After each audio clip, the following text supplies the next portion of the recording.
May mga bagay na mahirap intindihin. Cam to cam? Agad-agad? By the way, I'm Alexander. Just call me Lex. I'm Karenina.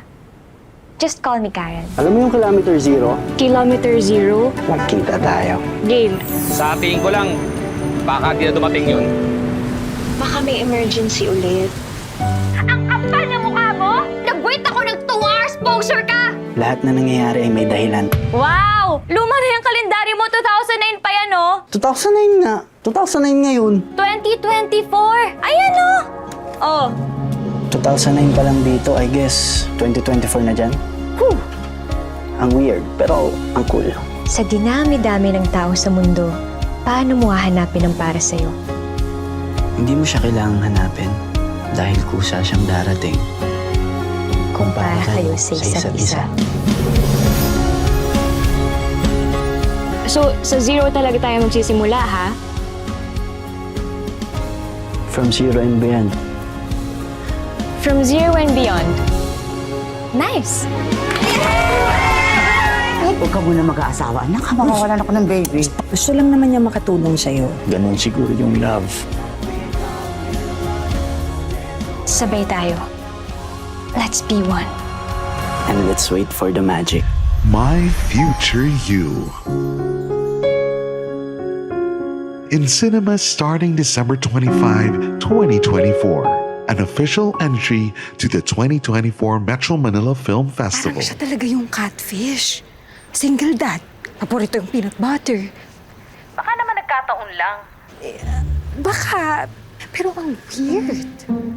Na-meet mo si Randy. Yung totoong catfish. Ingat ka, nahulog ka na nga sa peking Kyle. Baka ma-fall ka din kay real Kyle. Hoy! Hindi naman. Teacher Marvy! Ay, babay na nga.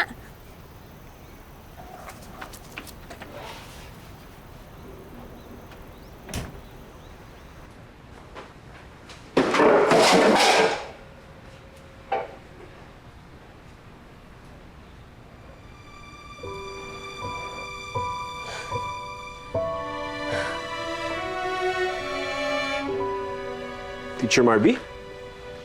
Dito ka pa pala. Pauwi na rin. Kyle, sino tong kasama mo? So that's Randy. Pinsan ko siya. He died a year ago. You know, he was like my best friend.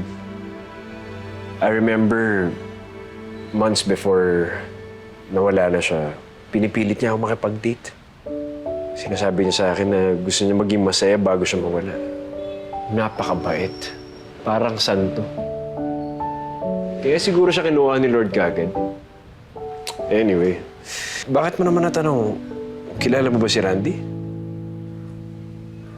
Hindi.